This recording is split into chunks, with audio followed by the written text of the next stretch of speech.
यहाँ देखो, प्लाज्मा और बोस आइंस्टीन कंडेंसेट, ये फोर्थ और ये फिफ्थ स्टेट ऑफ मैटर है। प्लाज्मा क्या है? Plasma is the super energetic and super excited particles हैं, और जो कि आयोनाइज्ड गैसेस के फॉर्म में हैं। These are super energetic and super excited particles which are in the form of ionised gases. ठीक है। और ये प्लाज्मा फ्लोरोसेंट ट्यूब, जो जलने वाला ट्यूब होता है, और नियॉन साइन बल्ब्स में देखा जाता है। नियॉन साइन बल्ब्स में नियॉन गैस होती है, फ्लोरोसेंट ट्यूब्स में हीलियम या कोई और गैस होती है। तो जब ये गैस आयोनाइज हो जाती है, क्योंकि इलेक्ट्रिकल एनर्जी उसमें फ्लो होती है और वो गैस आयोनाइज हो जाती है, उस वजह से जब गैस आयोनाइज हो जाती है तो प्लाज्मा ग्लो करने लगता है। Plasma glows inside. और जो कलर है प्लाज्मा का, वो नेचर ऑफ द गैस पे डिपेंड करता है। सन और स्टार्स ये ग्लो इसलिए करते हैं क्योंकि इसमें प्लाज्मा है। और प्लाज्मा क्यों बना है? Because of very high temperature gas ionise हो गई हैं और प्लाज्मा बन गया है। ठीक है। दूसरा है बोस आइंस्टीन कंडेंसेट। ये डेट याद रखना, 1920 में सत्येंद्रनाथ बोस ने कुछ कैलकुलेशन करी थी फिफ्थ स्टेट ऑफ मैटर पे, और उसके कैलकुलेशंस को आगे बढ़ाते हुए एल्बर्ट आइंस्टीन ने new state of matter predict किया, जिसका नाम था बोस आइंस्टीन कंडेंसेट। और 2001 में एरिक ए कॉर्नेल, ये नाम याद रखना, एरिक ए कॉर्नेल, वोल्फगैंग कैटेरल और कार्ल ई वीमान को यूएसए में, जो यूएसए के थे, नोबेल प्राइज़ मिला था ये बोस आइंस्टीन कंडेंसेट के लिए। तो 2001 में मिला था। 2001 में किसको मिला था? कॉर्नेल को, कैटरेल को और वीमान को। कॉर्नेल, कैटरेल और वीमान। कॉर्नेल, कैटरेल और वीमान को 2001 में बोस आइंस्टीन कंडेंसेट के लिए ये मिला था नोबेल प्राइज़। ठीक है। अब ये बोस आइंस्टीन कंडेंसेट बनता कैसे है? जब एक गैस को कूल किया जाता है, जब एक गैस ली जाती है जिसकी बहुत लो डेंसिटी होती है, a gas of extremely low density is taken and it is cooled, और cool to super low temperatures, बहुत ज़्यादा सुपर लो टेम्परेचर्स पे कूल किया जाता है। ये गैस की जो डेंसिटी होती है वो कितनी होती है? लगभग 100,000 of the north density of the normal air. मतलब नॉर्मल एयर का 100,000वां हिस्सा, इतनी कम डेंसिटी होती है। इस गैस को जब हम कूल करते हैं सुपर लो टेम्परेचर्स पे, तो हमको बोस आइंस्टीन कंडेंसेट, जो कि फिफ्थ स्टेट ऑफ मैटर है, वो मिलता है। यहाँ पे एलॉयज़ के बारे में बताया है। एलॉयज़ जो है वो दो और मोर मेटल्स के मिक्सचर होते हैं, या मेटल और नॉन मेटल का मिक्सचर हो सकता है। ठीक है। और ये सेपरेट नहीं किए जा सकते। They can not be separated by physical methods. Physical method से ये सेपरेट नहीं किए जा सकते हैं, लेकिन स्टिल एलॉय जो है वो एक मिक्सचर की तरह कंसिडर किया जाता है, क्योंकि कॉन्स्टिट्यूएंट्स की ये प्रॉपर्टीज़ शो करता है, और वेरिएबल कंपोजिशन इसका हो सकता है। जैसे ब्रास 30% जिंक है और 70% कॉपर। ब्रास का है 30% जिंक है और 70% copper. This is brass is an alloy. तो मेटल नॉन मेटल या दो और ज़्यादा मेटल्स के कॉम्बिनेशन हो सकते हैं एलॉयज़। ये देखो, मेरा टारगेट है जितनी भी टेबल हैं, कोई टेबल है और कोई एक्स्ट्रा चीज़ दी रखी है, कोई फिगर है, उनको अभी मैं टारगेट कर रहा हूँ। तो यहाँ पे देखो, ये कह रहा है कि कॉपर सल्फेट का जो सॉल्यूशन होता है, कॉपर सल्फेट का जो सॉल्यूशन होता है, solution is a homogeneous mixture of to substances. तो वो टिंडल इफेक्ट शो नहीं करता है, क्योंकि इनके जो पार्टिकल्स होते हैं वो बहुत ज़्यादा होमोजीनियसली मिक्सड होते हैं, इसलिए बीम ऑफ लाइट को स्कैटर नहीं करते हैं। तो सॉल्यूशन में बीम ऑफ लाइट नहीं दिखती है। लेकिन वाटर और मिल्क का जो सॉल्यूशन है जिसको हम कोलॉइड बोलते हैं, कोलॉइडल सॉल्यूशन है, वो स्कैटर करते हैं तो पाथ ऑफ लाइट विजिबल हो जाती है। ऐसे ही सस्पेंशन एक हेटेरोजीनियस मिक्सचर है, पार्टिकल्स इसके नेक्ड आई से देखे जा सकते हैं, तो सस्पेंशन भी स्कैटर करती है तो पाथ ऑफ लाइट इसमें भी विजिबल हो जाएगी, सॉल्यूशन में नहीं होती है।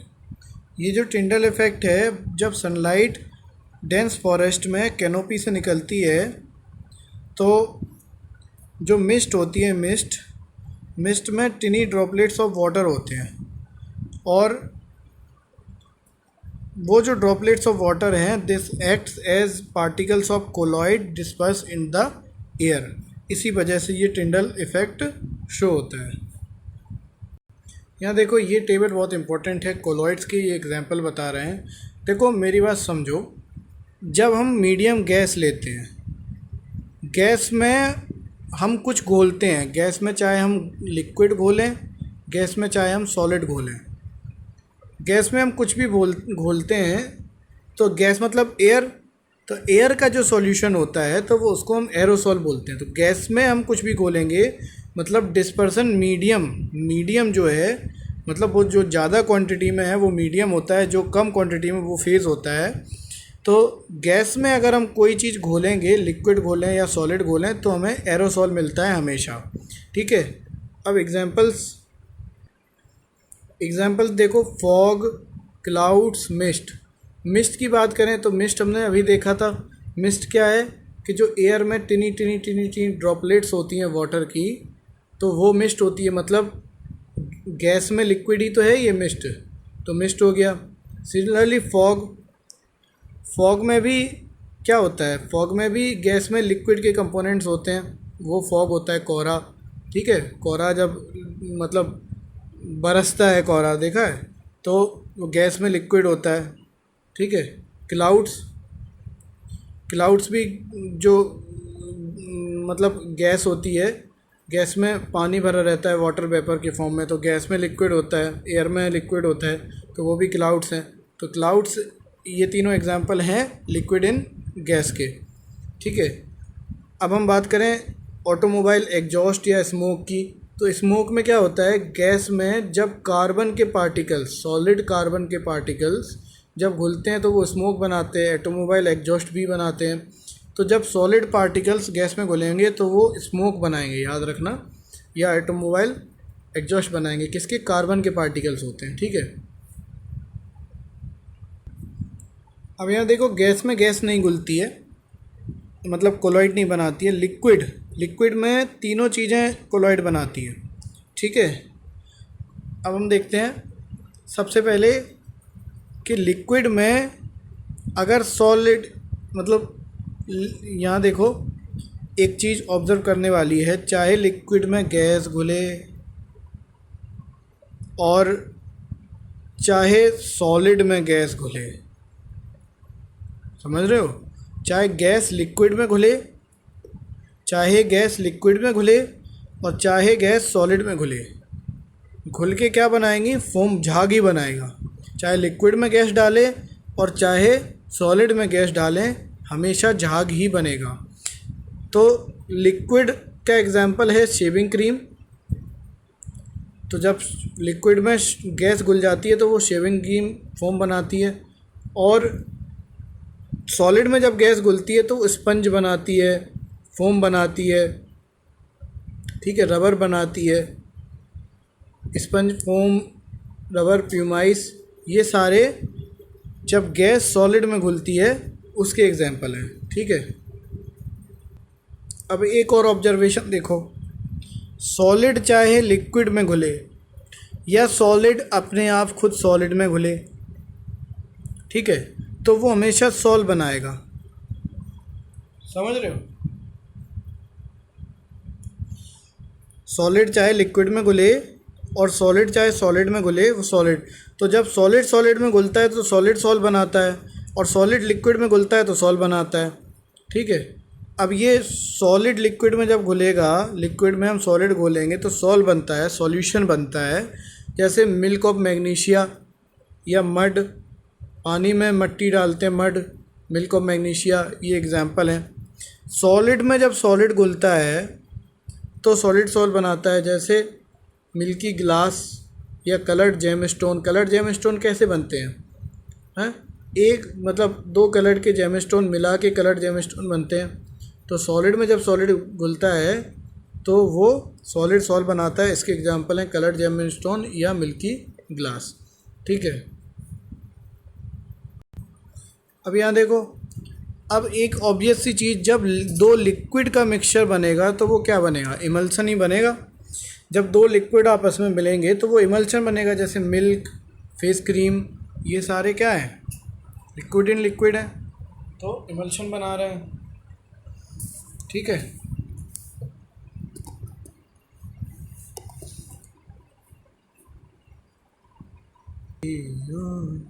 अगला बचता है जब सॉलिड में लिक्विड मिले। जब सॉलिड में लिक्विड आके घुले तो अब देख लो, सॉलिड ज़्यादा है लिक्विड कम है तो वो ज़्यादा गाढ़ा गाढ़ा सा नहीं बन जाएगा, तो वो जेल बनेगा। ठीक है, जेली, चीज़, बटर, बहुत दिमाग लगाने का काम है, इसमें कुछ नहीं है। अब यहाँ देखो, रिवाइज कर लेते हैं। गैस जब बहुत ज़्यादा क्वांटिटी में होती है, उसमें चाहे लिक्विड घुल जाए चाहे उसमें सॉलिड घुल जाए, बनेगा क्या? एरोसॉल ही। ठीक है, जब लिक्विड घुल जाता है तो फॉग बनते हैं, क्लाउड बनता है, मिस्ट बनता है। जब सॉलिड घुल जाता है, कार्बन के पार्टिकल्स, तो स्मोक बनता है, ऑटोमोबाइल एग्जॉस्ट बनता है। ये तो हो गई गैस की बात। लिक्विड में क्या क्या घुलता है? जब लिक्विड में देखो, हमने देखा था कि जब लिक्विड में गैस घुले या लिक्विड में, हमने क्या देखा था? हमने ये देखा था कि जब गैस किसी चीज़ में घुलती है, चाहे वो लिक्विड में घुले और चाहे वो सॉलिड में घुले, तो फोम बनता है हमेशा। ठीक है, जब गैस किसी चीज़ में घुलती है, चाहे लिक्विड में घुले चाहे सॉलिड में घुले, तो फोम बनता है। तो गैस जब लिक्विड में घुलती है तो फोम बनता है। जब सॉलिड लिक्विड में घुलता है तो सॉल बनता है, सॉल बनता है। सॉलिड जब किसी में भी सॉलिड घुल रहा है तो सॉल ही बनाएगा। सॉलिड सॉलिड में घुलेगा तो सॉल बनाएगा। ठीक है, यहाँ देख लो, देख लो, सॉलिड गैस में घुल रहा है तो सॉल बना रहा है। यहाँ देखना, एरोसॉल बना रहा है। सॉलिड लिक्विड में घुल रहा है तो सॉल बना रहा है, और सॉलिड सॉलिड में घुल रहा है तो सॉल बना रहा है। तो इसको गैस में घुल रहा है तो एरोसॉल बोलते हैं, लिक्विड में घुल रहा है तो केवल सॉल बोलते हैं, और सॉलिड सॉलिड में घुल रहा है तो सॉलिड सॉल बोलते हैं। बताओ हाँ कि नहीं? अब लिक्विड में लिक्विड घुल रहा है, बस देखो, लिक्विड में केवल लिक्विड घुल रहा है तब इमल्शन बन रहा है। दो लिक्विड का मिक्सचर इमल्शन होगा, सीधी सीधी बात। अब देखना, अब सॉलिड में क्या? सॉलिड में जब गैस घुल रही है तो हम जानते हैं, तो गैस किसी चीज़ में घुलती है तो फोम बनता है। गैस लिक्विड में घुलेगी तो फोम बनेगा। ठीक है, सॉलिड में जब लिक्विड घुल रहा है, अब यहाँ देखो, ये इंपॉर्टेंट बात है, सॉलिड ज़्यादा है लिक्विड कम है। आटे में थोड़ा सा पानी डालोगे तो वो जेली फॉर्म में हो जाएगा, जेली फॉर्म में। तो ये जेली, चीज़, बटर है, तो ये जेल है। और सॉलिड में सॉलिड घुलता है तो सॉलिड सॉल ही होता है। ये पूरा डिवीज़न हो गया। ये दो फिगर और हैं। इस फिगर में बताया है कि दो मिक्स ना होने वाले लिक्विड जैसे केरोसिन ऑयल और वाटर, इसको सेपरेटिंग फनल के थ्रू सेपरेट किया जाता है, और कैम्फर को सॉल्ट से सब्लिमेशन से करते हैं, और ये सब्लिमेशन होता है इन्वर्टेड फनल में। ठीक है, इन्वर्टेड फनल में आता है। ठीक है, यहाँ बताया गया है कि डाई को क्रोमेटोग्राफी से इंक से सेपरेट कर देते हैं। इस फिगर में बताया है कि दो मिक्स होने वाले मिक्सेबल लिक्विड, इनको डिस्टिलेशन से सेपरेट करते हैं। दो मिक्स होने वाले मिक्सेबल लिक्विड, इनको डिस्टिलेशन से सेपरेट करते हैं। यहाँ से डिस्टिलेशन फ्लास्क होता है, एवोपरेट होती है, यहाँ पे वाटर वेपर आके और यहाँ कंडेंस हो जाती है। Simple mixture of acetone and water. Acetone और वाटर को, जो मिक्सेबल मिक्स होने वाले लिक्विड हैं, इनको डिस्टिलेशन से सेपरेट करते हैं। अब ये जो डिस्टिलेशन है, ये उन लिक्विड्स में काम आता है जिनमें जो बॉइलिंग पॉइंट है उसमें बहुत ज़्यादा डिफरेंस देखने को मिलता है, बहुत दूर दूर इनका बॉइलिंग पॉइंट होता है। लेकिन अगर मान लो दो ऐसे लिक्विड्स हैं जिनका बॉइलिंग पॉइंट भी नज़दीक ही है, तो उनको डिस्टिलेशन से नहीं कर सकते ना, उनके लिए फ्रैक्शनल डिस्टिलेशन लगता है। अब ऐसे लिक्विड जिन पे 25 केल्विन से कम डिस्टिलेशन जिनका डिफरेंस है, तो उनको फ्रैक्शनल डिस्टिलेशन लगता है। जैसे डिफरेंट गैसेस को एयर से सेपरेट करने के लिए डिफरेंस फ्रैक्शंस बनाने पड़ते हैं, ठीक है।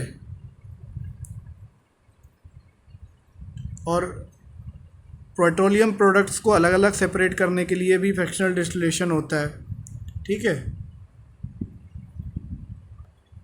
एयर जिसमें अलग अलग कॉन्स्टिट्यूएंट हैं, 20.9% ऑक्सीजन है, 0.9% आर्गन है, 78.1% नाइट्रोजन है। इनमें बहुत सब्टिल डिफरेंस होता है, बहुत कम डिफरेंस होता है। -183 डिग्री सेल्सियस बॉइलिंग पॉइंट है, इसका 186 बॉइलिंग पॉइंट है, इसका 196 बॉइलिंग पॉइंट है। तीनों को निकाला नहीं जा सकता आपस में, तो इनको सबसे पहले कंप्रेस करते हैं और कूल करते हैं, ठीक है। प्रेशर इंक्रीज करते हैं, टेम्परेचर डिक्रीज करते हैं, लिक्विड में हो जाती है एयर। और उसके बाद हल्के से उनको वार्म अप करते हैं, तो वो फिर से एयर में कन्वर्ट होने लगती है। और फ्रैक्शनल डिस्टिलेशन कॉलम में डिफरेंट हाइट्स पे ये गैसेस सेपरेट हो जाती हैं। तो यहाँ बॉइलिंग पॉइंट देख लेना, 183 है ऑक्सीजन का, आर्गन का 186 है और नाइट्रोजन का 196 है। ऑक्सीजन थोड़ा बड़ा आर्गन और उससे बड़ा नाइट्रोजन। यहाँ देखो, इनमें कहा है कि रॉबर्ट बॉयल जो थे, जिन्होंने बॉयल्स लॉ दिया था, इन्होंने एलिमेंट टर्म 1661 में पहली बार यूज़ किया था। उसके बाद एंटोनी लेवोसियर ने सबसे पहले एक एक्सपेरिमेंटली यूजफुल डेफिनेशन बनाई थी एलिमेंट की। सबसे पहला टर्म एलिमेंट रॉबर्ट बॉयल ने जो टर्म एलिमेंट है वो 1661 में सबसे पहले यूज़ किया था। और लेवोसियर ने सबसे पहले एक एक्सपेरिमेंटली यूजफुल डेफिनेशन दी थी एलिमेंट की, ठीक है। यहाँ एलिमेंट्स के बारे में बताया है कि 100 से ज़्यादा एलिमेंट्स हैं, जिसमें 92 ऐसे एलिमेंट्स हैं जो कि नेचुरली ऑकरिंग हैं, और बाकी सारे मैनमेड हैं, और मेजॉरिटी सॉलिड हैं। इन्हें बताया है कि 11 एलिमेंट्स ऐसे हैं जो कि गैसियस स्टेट पे हैं रूम टेम्परेचर में गैसियस स्टेट में रहने वाले कुल 11 एलिमेंट्स हैं। कुल 11 एलिमेंट्स ऐसे हैं जो कि रूम टेम्परेचर पे गैसियस स्टेट में हैं। These are in gaseous state at room temperature, okay.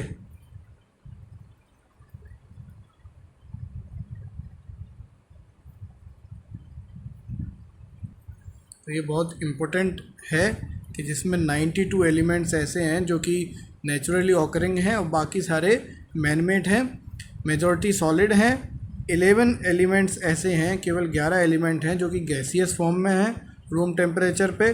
केवल 2 एलिमेंट ऐसे हैं जो कि लिक्विड हैं रूम टेम्परेचर पे, जो कि हैं मरकरी एंड ब्रोमीन, ये भी इम्पोर्टेंट बात है।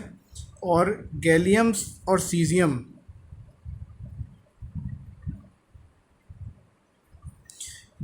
सीजियम लिक्विड बन जाते हैं रूम टेम्परेचर से थोड़ा सा टेम्परेचर अगर बढ़ा दिया जाए 303 केल्विन पे गैलियम और सीजियम जो है वो लिक्विड बन जाते हैं। तो हम बेसिकली साइंटिस्ट भी डील कर रहे हैं, जो भी साइंटिस्ट हमको दिखता है। तो लेवोसियर वो साइंटिस्ट थे जिन्होंने लॉज ऑफ केमिकल कॉम्बिनेशन दिए। 2 लॉज ऑफ केमिकल कॉम्बिनेशंस हैं। पहला है law of conservation of mass and दूसरा है लॉ ऑफ कांस्टेंट प्रोपोर्शंस, ठीक है।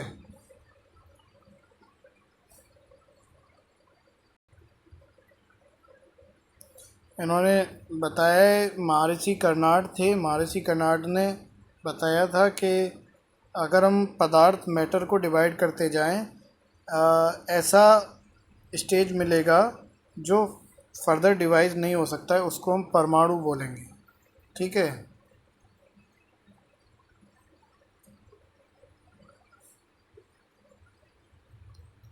और दूसरे इंडियन फिलोसोफर थे, इनका नाम था कात्यायमा पाकुदा कात्यायमा। इन्होंने बताया था कि नॉर्मली ये एग्जिस्ट करते हैं कॉम्बाइंड फॉर्म में, ठीक है, जिससे वेरियस फॉर्म्स ऑफ मैटर्स मिलते हैं। पाकुदा कात्यायमा ये इंडियन फिलोसोफर थे। यही चीज़ ग्रीक फिलोसोफर डेमोक्रिटस और ल्यूसिपस ने कहा था। डेमोक्रिटस ने इन इंडिविजुअल पार्टिकल्स को एटम्स बोला था, ठीक है।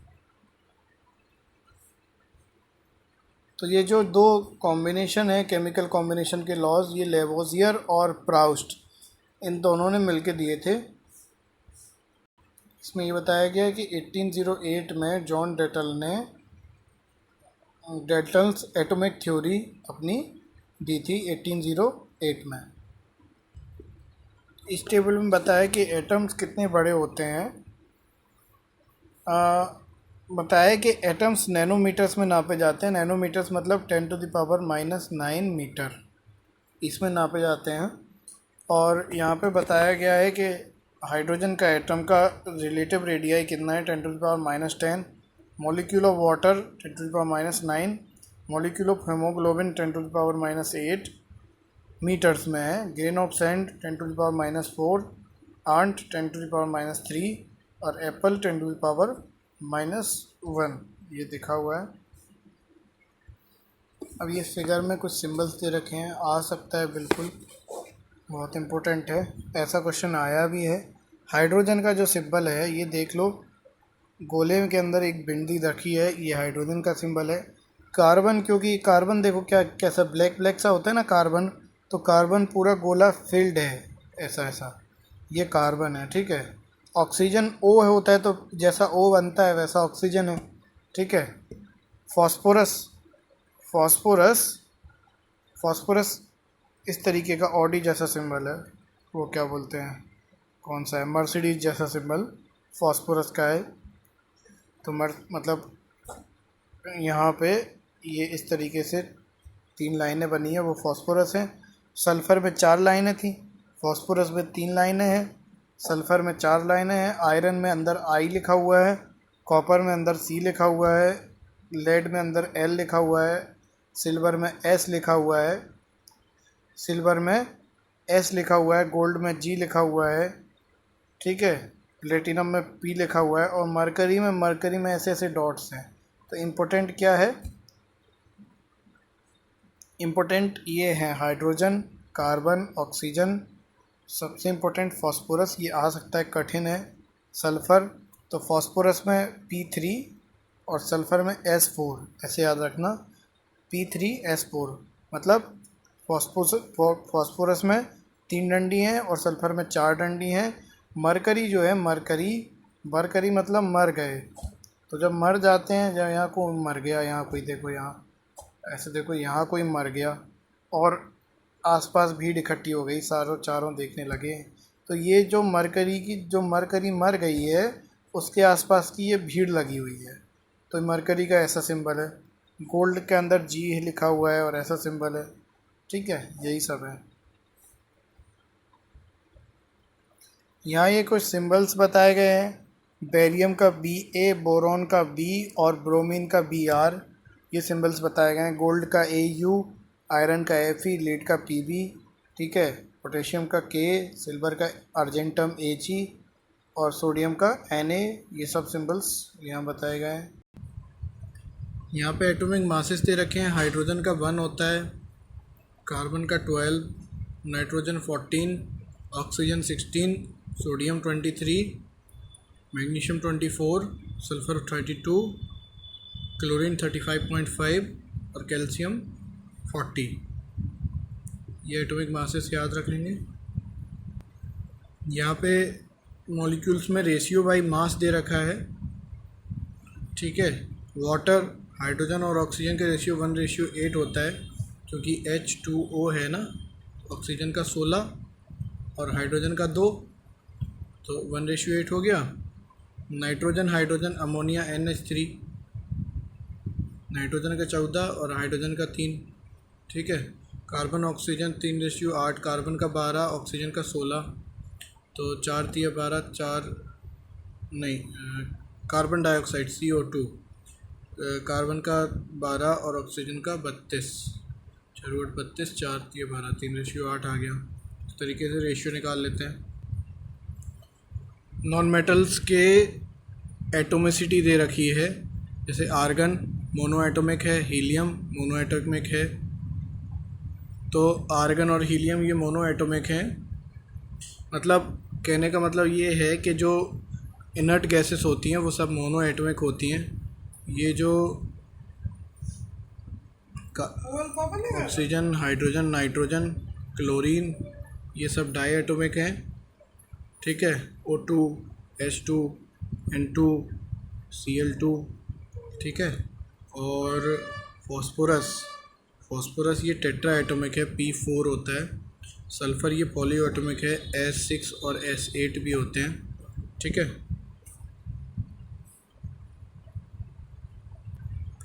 कुछ आयनिक कंपाउंड्स दे रखे हैं, इनका रेशियो और मास कैलकुलेट। कैल्शियम ऑक्साइड मतलब CaO, रेशियो अगर देखें कैल्शियम का 40 होता है और ऑक्सीजन का 16, तो 8, 5:2 आ गया 8 से कैंसिल करने पर।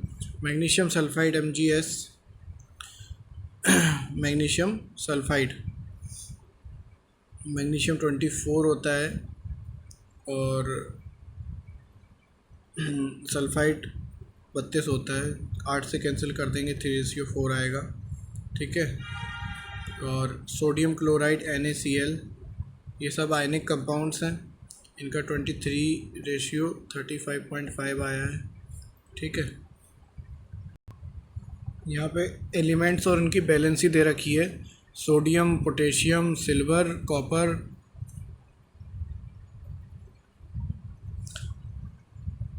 कॉपर 2 वैलेंसी में एग्जिस्ट करता है, यहाँ देख लो, Cu+ और Cu2+, ठीक है।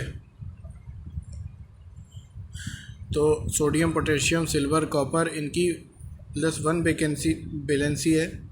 Magnesium, calcium, zinc, iron 2 valency में एग्जिस्ट करता है, Fe2+, Fe3+, ठीक है। कॉपर 2 वैलेंसी में एग्जिस्ट करता है, Cu+, Cu2+, ठीक है। तो magnesium, calcium, zinc, iron Mg2+, Ca2+, Zn2+, Fe2+, Cu2+, Al3+, aluminium 3+ valency होती है, iron Fe3+, hydrogen plus, hydride ion जो होता है वो नेगेटिव वैलेंसी शो करता है, -1, हाइड्राइड -1 करता है, क्लोराइड -1 करता है, ब्रोमाइड -1 करता है, आयोडाइड -1 करता है। ऐसे ही ऑक्साइड -2 करता है, सल्फाइड -2 करता है, ठीक है। अब सल्फाइड ओके, नाइट्राइड -3 करता है, नाइट्राइड, ठीक है। अब यहाँ देखो, ये तो नॉन मेटेलिक एलिमेंट हो गया। कुछ पॉलीएटॉमिक आयन्स हैं, ammonium NH4+ +1 vacancy, hydroxide -1 valency show करता है, नाइट्रेट NO3+ -1 वैकेंसी शो करता है, nitrate. Hydrogen carbonate HCO3 -1 valency show करता है, कार्बोनेट CO3 -2 शो करता है, सल्फाइट SO3 -2 करता है, सल्फेट SO4 -2 करता है, फॉस्फेट PO4 -3 शो करता है, ठीक है, याद रखेंगे। यहाँ बताया कि J.J. थॉम्सन ने इलेक्ट्रॉन डिस्कवर करी थी, और उससे पहले भी E. गोल्डस्टीन ने 1886 में क्या डिस्कवर किया था, गैस डिस्चार्ज में रेडिएशंस डिस्कवर किए थे गोल्डस्टीन ने 1886 में, और इनको कैनाल रेज बोला था। तो 86 में गोल्डस्टीन ने गैस डिस्चार्ज में रेडिएशंस देखे थे, उनको कैनाल रेज बोला था। यहाँ बताया है कि ये जो रेज थी ये पॉजिटिवली चार्ज रेडिएशंस थी, और दूसरे सब एटॉमिक पार्टिकल की डिस्कवरी इन्होंने करी। और सब एटॉमिक पार्टिकल के पास एक चार्ज था जो कि लगभग 200 गुना ज़्यादा था इलेक्ट्रॉन से, ठीक है। इसको हमने प्रोटॉन बोला। Mass of electron negligible consider करते हैं और चार्ज इसका -1 कंसीडर करते हैं। जे जे थॉमसन को नोबेल प्राइज़ मिला था फिजिक्स में 1906 में जे थॉमसन को मिला था Nobel prize for the discovery of electrons.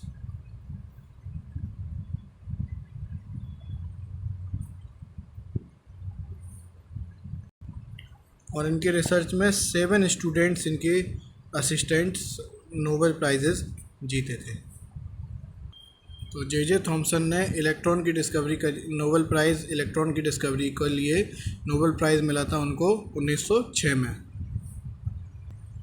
वो कैवेंडिश लेबोरेटरी जो थी उसको डायरेक्ट करते थे। यहाँ रदरफोर्ड के बारे में बताया। Rutherford father of nuclear physics बोला जाता है अर्नेस्ट रदरफोर्ड को। ओके, और उनको नोबेल प्राइज़ मिला था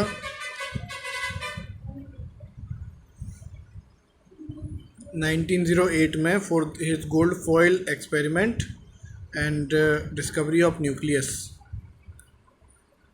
ओके, तो जे थॉमसन को इलेक्ट्रॉन की डिस्कवरी के लिए 1906 में मिला था और इनको रदरफोर्ड को 1908 में मिला था नोबेल प्राइज़। ये भी देख लेते हैं एक बार। ये जो थॉमसन थे वो चीथम हिल में बॉर्न हुए थे एट मैनचेस्टर। ठीक है, ये ब्रिटिश फिजिसिस्ट थे जे थॉमसन। और इनका भी देख लेते हैं क्योंकि एसएससी का कोई भरोसा नहीं, क्या पूछ ले। रदरफोर्ड स्प्रिंग ग्रोव में बॉर्न हुए थे। ठीक है, और ओके, नील्स बोहर के बारे में बात करें तो नील्स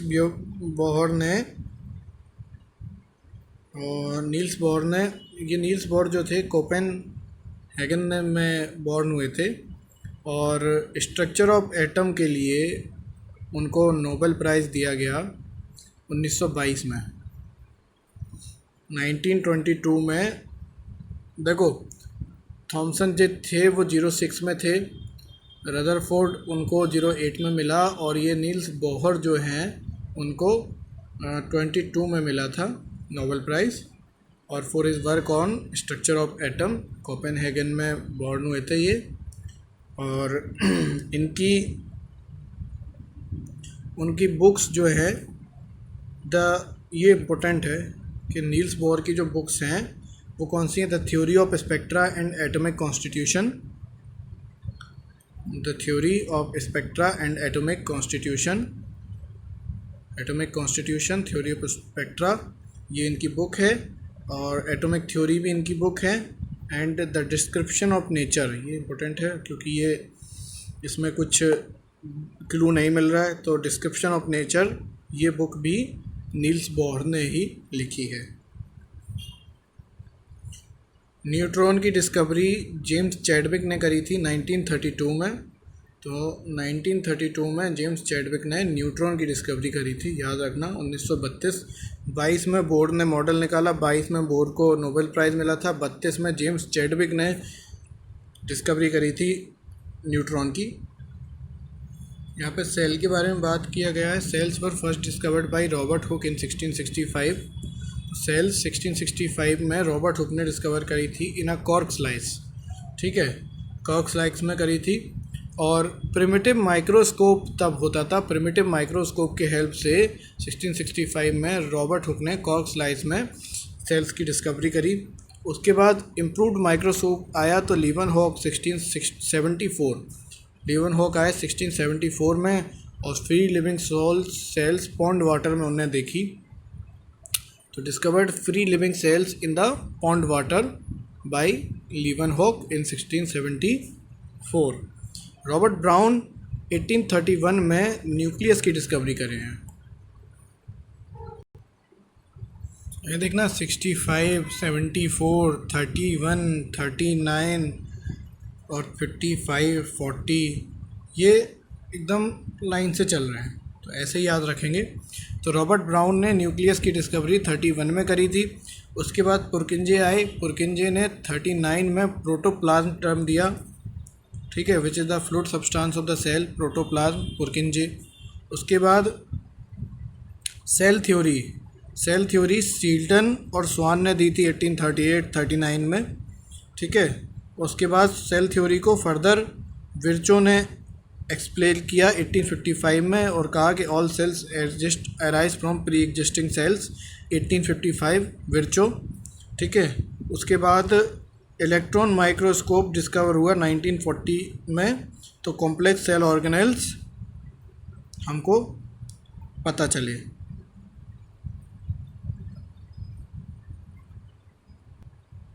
यहाँ प्रोकैरियोटिक और यूकैरियोटिक सेल का डिफरेंस दे रखा है। जो प्रोकैरियोटिक का साइज होता है 1 माइक्रोमीटर होता है, 10⁻⁻6 मीटर।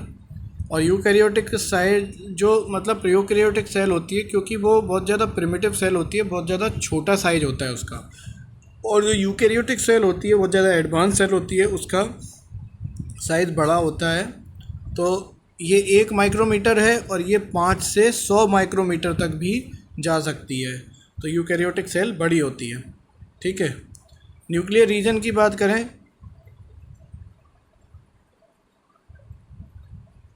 तो न्यूक्लियर रीजन इसका यूकैरियोटिक सेल का वेल डिफाइंड होता है, surrounded by a nuclear membrane, ठीक है।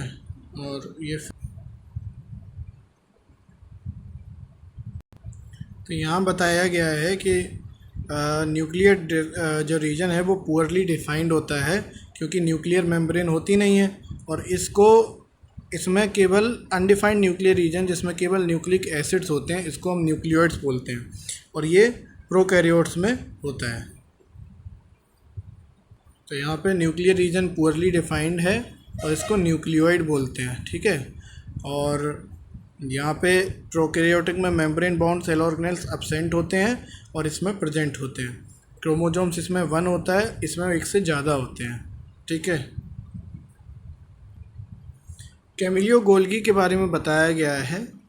Camillo Golgi university of Pavia में थे एंड उनकी जो स्टडीज़ थी वो नर्वस सिस्टम पे कंसर्न थी। और किचन हॉस्पिटल की किचन से उन्होंने नर्वस सिस्टम की इन्वेस्टिगेशन चालू करी थी। उनको लेबोरेटरी उस किचन को बना दिया था। इम्पोर्टेंट चीज़ ये है कि जो उन्होंने रिवॉल्यूशनरी मेथड निकाला था, किसका? Staining individual nerve and cell structures. Individual nerve and cell structures की स्टेनिंग का जो मेथड था, इसको ब्लैक रिएक्शन बोलते थे। इंडिविजुअल नर्व और सेल स्ट्रक्चर्स को स्टेनिंग का जो प्रोसेस था उसको ब्लैक रिएक्शन बोलते थे। ये जो ब्लैक रिएक्शन है ये स्टेनिंग करने का काम मतलब स्टेनिंग प्रोसीजर था of nerves and cell structures, ठीक है। ये कैमिलियो गोल्गी ने निकाला था। और इस मेथड में एक सिल्वर नाइट्रेट का वीक सॉल्यूशन लिया जाता है और इन द ट्रेसिंग प्रोसेस, ठीक है। और इस टेक्निक पे उन्होंने वर्क चालू किया और इस वर्क के लिए गोल्गी को 1906 में थॉमसन के साथ नोबेल प्राइज़ मिला। थॉमसन को 1906 में मिला था, तो 1906 में गोल्गी को थॉमसन के साथ नोबेल प्राइज़ मिला और थॉमसन को भी मिला था। और नोबेल प्राइज़ इनने शेयर किया with Santiago Ramon y Cajal. Structure of nervous system के लिए मिला था इनको। स्ट्रक्चर ऑफ नर्वस सिस्टम के लिए कैमिलो गोल्गी को 1906 में नोबेल प्राइज़ मिला था with Santiago Ramon y Cajal, with Santiago Cajal. ये फिगर्स देख लो, ये जो है वो नर्व सेल है, ठीक है। ये जो गोल गोल RBC WBC होती हैं, कॉनकेव बाई कॉनकेव, ठीक है। और ये जो लंबी सी है ये स्मूथ मसल सेल है। ये ओवम है, ये स्पर्म है, ये जो है ये फैट सेल का स्ट्रक्चर है और ये है बोन सेल, ठीक है। ये फिगर्स ध्यान रखना, पूछे जा सकते हैं। ये फिगर जो है, फिगर में जो मेरिस्टेमेटिक टिश्यू होती है उनकी लोकेशंस, जो टिप है, टिप प्लांट बॉडी में टिप पे एपिकल मेरिस्टेम होता है। बीच में जो ये बने होते हैं ना, ये इंटरकैलरी मेरिस्टेम है, ठीक है। और ये जो वर्टिकल होते हैं इनको लेटरल मेरिस्टेम बोलते हैं। ठीक है।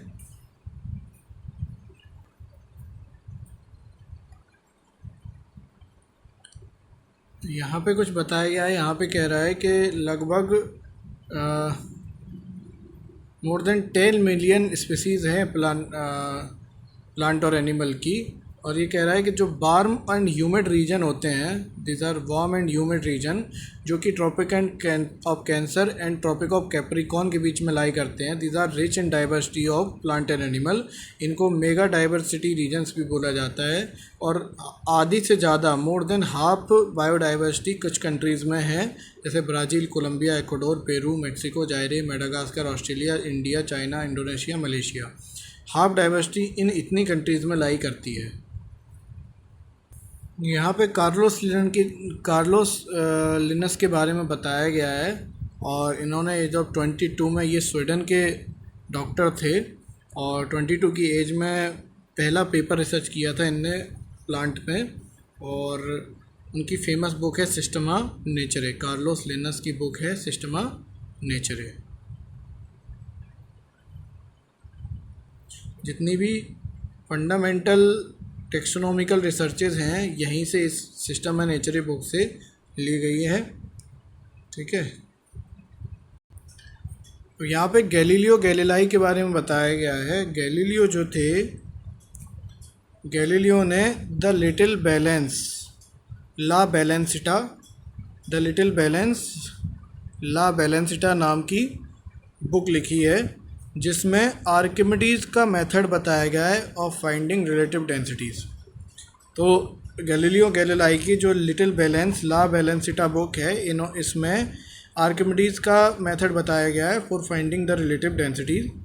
और उनका एक सीरीज ऑफ एसेज है जिनको डी मोटो बोलते हैं, डी मोटो एसेज हैं। इन्होंने थ्योरीज ऑफ फॉलिंग ऑब्जेक्ट्स इसमें एक्सप्लेन की है यूजिंग एन इंक्लाइंड प्लेन। तो डी मोटो एक उनका एसेज का सीरीज है जिसमें थ्योरीज ऑफ फॉलिंग ऑब्जेक्ट बताया है using an inclined plane. Okay, आगे बढ़ते हैं। आगे इन्होंने 1640 में पहली पेंडुलम क्लॉक डिस्कवर करी थी। First pendulum clock was designed by Galileo Galilei in 1640। और स्टेरी मैसेंजर, उनकी एक बुक है स्टेरी मैसेंजर, जिनमें उन्होंने बताया गया है कि मून पे उनको माउंटेन्स दिखे हैं। ठीक है। और देखा है क्या, 4 स्मॉल बॉडीज़ हैं जो कि जुपिटर के अराउंड चक्कर लगा रही हैं, ये बताया है। ठीक है। और उनकी बुक है discourse on the floating bodies and letters on the sunspots. उनकी बुक है discourse on the floating bodies and letters on the sunspots. ये 2 बुक हैं, इनमें सन स्पॉट्स के बारे में बताया गया है। ओके। और इन्होंने ये बताया कि प्लानेट सन का चक्कर लगा रहे हैं, ना कि अर्थ का। ठीक है। तो इनकी कुछ बुक्स, कौन कौन सी बुक्स हमें देखने को मिली हैं? इनका लिटिल बैलेंस बुक मिली है देखने को, डी मोटो ऐसे की सीरीज़ मिली है। ठीक है, लिटिल बैलेंस। और क्या मिला है? और बुक मिली है हमको starry messenger and discourse on floating bodies and letters on the sun spot.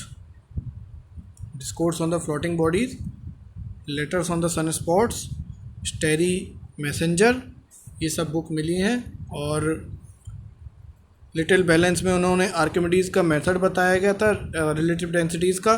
D motto essays में फॉलिंग ऑब्जेक्ट्स को डिस्क्राइब, उन्हें एक्सपेरिमेंट किया था। और स्टेरी मैसेंजर में उन्होंने बताया था कि मून पे माउंटेन मिले हैं और जुपिटर के अराउंड 4 बॉडीज़ मिली हैं। और discourse on the floating bodies and letters on the sunspots, ये 2 हैं, इनमें सन स्पॉट्स बताए हैं। तो बहुत इंपॉर्टेंट इन्फॉर्मेशन है ये। आइजैक न्यूटन के बारे में बताया गया है। आइजैक न्यूटन इंग्लैंड में बॉर्न हुए थे। ठीक है। एंड न्यूटन ने, यहाँ देखो, न्यूटन ने जो एप्पल फॉलिंग इंसिडेंट था उससे लॉ ऑफ ग्रेविटेशन बनाया। उसके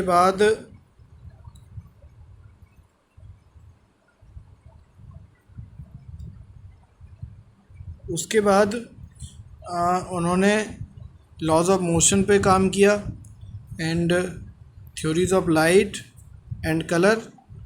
उसके बाद उन्होंने, ये इम्पोर्टेंट है कि एस्ट्रोनॉमिकल टेलीस्कोप डिज़ाइन किया था। ये डिज़ाइंड एस्ट्रोनॉमिकल टेलीस्कोप। और इन्होंने कैलकुलस, जो कि न्यू ब्रांच ऑफ मैथमेटिक्स है, कैलकुलस का आविष्कार किया था आइजैक न्यूटन ने। आइजैक न्यूटन ने बताया था कि स्फीयर ऐसे बिहेव करता है जैसे उसका मास पूरा सेंटर पे रखा हो, मतलब सेंटर ऑफ मास का आइडिया दिया था। ठीक है, यहाँ हमें केपलर के लॉज के बारे में बताया गया है। केपलर के लॉज क्या थे? केपलर का लॉज कहता था कि जो ऑर्बिट है प्लानेट का वो एक इक्लिप्स के फॉर्म में है और सन एक फोकस पे है। सन इज़ एट वन फोकाई। ठीक है, और ये कहता था कि प्लानेट और सन को जो लाइन ज्वाइन कर रही है, प्लानेट और सन को जो लाइन ज्वाइन कर रही है, that sweeps equal areas and in equal interval of time. Planet और सन को जो लाइन ज्वाइन कर रही है, that sweeps equal areas in equal interval of time. और ये तीसरा है कि जो मीन डिस्टेंस होती है किसी प्लानेट की सन से, वो किसके प्रोपोर्शनल होती है? उसके ऑर्बिटल पीरियड के स्क्वायर के। मतलब आर क्यूब जो मीन डिस्टेंस है, R cube by T square is equal to constant. मतलब आर क्यूब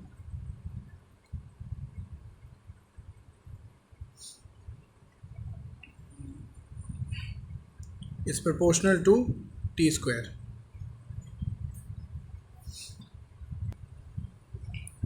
जूल के बारे में बताया गया है। जेम्स प्रिस्कॉट जूल, इन्होंने इलेक्ट्रिसिटी और थर्मोडायनेमिक्स में रिसर्च करी थी। Heating effect of electric current, इनने law, he formulated the law of heating effect of electric current and he discovered the value of mechanical equivalent of heat।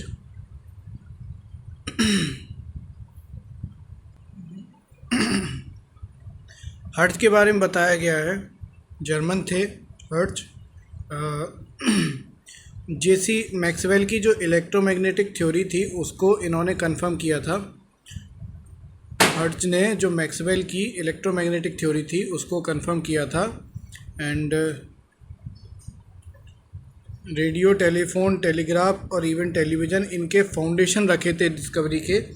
And he discovered इन्होंने photo electric effect की, hertz ने photo electric effect की discovery करी थी, और जो कि letter Albert Einstein ने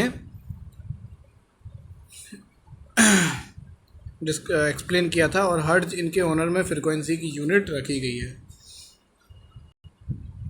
यह साउंड सॉलिड में साउंड की स्पीड की कंपैरिजन करके बताई गई है। तो साउंड की जो स्पीड है वो सबसे ज़्यादा सॉलिड्स में एल्युमिनियम में होती है। Aluminium, nickel, steel, iron, brass, glass. Aluminium, nickel, steel, iron, glass, ये सब डिक्रीज होती है और सब ये डिक्रीजिंग है। तो सबसे ज़्यादा जो स्पीड, साउंड की स्पीड है, सॉलिड्स में होती है, फिर लिक्विड्स में, और सबसे कम गैसेस में। तो अगर हम एवरेज लगाएं तो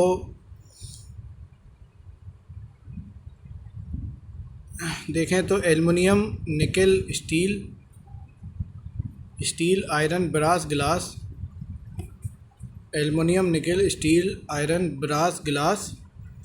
फिर अगर वाटर की बात करें तो सी वाटर में जो साउंड की स्पीड है वो ज़्यादा होती है as compare to distil water. ठीक है, उसके बाद अगर गैसेस की बात करें तो सबसे ज़्यादा स्पीड गैसेस में हाइड्रोजन की होती है। साउंड की हाइड्रोजन में सबसे ज़्यादा, गैसेस में स्टील, साउंड की स्पीड होती है हाइड्रोजन में, फिर हीलियम में, फिर एयर में, फिर ऑक्सीजन में।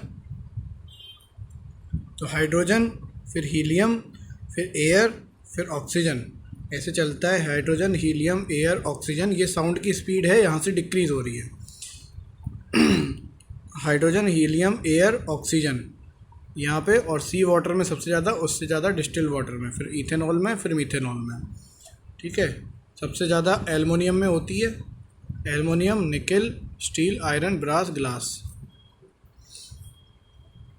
तो हाइड्रोजन में लगभग 1284 मीटर पर सेकंड होती है स्पीड, एल्युमिनियम में 6420 मीटर पर सेकंड होती है सबसे ज़्यादा, और एयर में, ऑक्सीजन में 316 और एयर में 346 मीटर पर सेकंड होती है।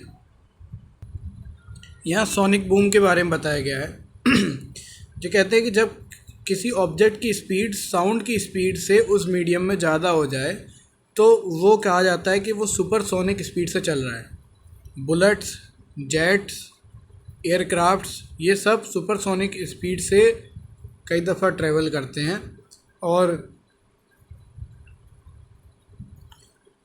तो जब ऐसा करते हैं तो शॉक वेव्स प्रोड्यूस होती हैं एयर में, और इन शॉक वेव्स में बहुत ज़्यादा हाई अमाउंट में एनर्जी होती है।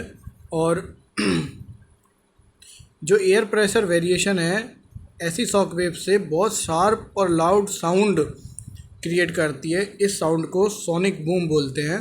एंड शॉक वेव्स जो होती हैं सुपरसोनिक एयरक्राफ्ट की, इतनी एनर्जी होती है कि किसी विंडो ग्लास को और बिल्डिंग को भी डैमेज कर सकती है। हियरिंग एड की प्रिंसिपल का बताया गया है। इलेक्ट्रॉनिक डिवाइस होती है, बैटरी ऑपरेटेड, और माइक्रोफोन से ये साउंड रिसीव करती है। माइक्रोफोन साउंड वेव्स को इलेक्ट्रिकल सिग्नल्स में कन्वर्ट करते हैं, और इलेक्ट्रिकल सिग्नल्स एम्पलीफायर से एम्पलीफाई होते हैं, और एम्पलीफाइड इलेक्ट्रिकल सिग्नल्स स्पीकर में जाते हैं और हियरिंग एड बनती है। दो ऑस्ट्रेलियन साइंटिस्ट थे, Robert Warren and Barry Marshall. दो Australian scientist, Robin Baron and Barry Marshall, इन दोनों ने एक बैक्टीरिया डिस्कवर किया था जिसका नाम था हेलिकोबैक्टर पायरोली, हेलिकोबैक्टर पायलोरी। और उन्होंने बताया था कि ये जो बैक्टीरिया हेलिकोबैक्टर पायलोरी है, they are responsible for peptic ulcers. ठीक है, तो ये जो रॉबिन बैरन और बैरी मार्शल है, इन्होंने ये डिस्कवर किया कि बैक्टीरिया जब तक मरेगा नहीं तब तक ये पेप्टिकल अल्सर्स ठीक नहीं होंगे। इसी वजह से इनको नोबेल प्राइज़ मिला फिजियोलॉजी एंड मेडिसिन में, मार्शल एंड बैरन को, Barry Marshall and Robert Baron, Barry Marshall and Robin Baron, इन दोनों को 2005 में ये नोबेल प्राइज़ मिला था for peptic ulcers, physiological and medicine, Baron and Marshall. देखो, एडवर्ड जेनर थे। पहले क्या होता था पहले इंडियन साइंटिस्ट हेल्दी पीपल की स्किन को हल्का सा रब कर देते थे स्मॉल पॉक्स वाले की स्किन से। क्यों? ताकि सोचते थे कि कोई माइल्ड रेजिस्टेंस बन जाएगा अगेंस्ट स्मॉल पॉक्स। तो एडवर्ड जेनर ने ये देखा कि जो मिल्कमेट्स थी जिनको काउ पॉक्स हो गया है, उनको स्मॉल पॉक्स नहीं होता था ड्यूरिंग एपिडेमिक्स। ठीक है, इवन ड्यूरिंग काउ पॉक्स जो कि माइल्ड डिजीज़ है, जेनर ने सोचा कि डेलिबरेटली काउ पॉक्स देना स्टार्ट किया और उन्हें पाया कि स्मॉल पॉक्स से रेजिस्टेंस बन गई क्योंकि small pox virus cow pox virus से बहुत ज़्यादा रिलेटेड है।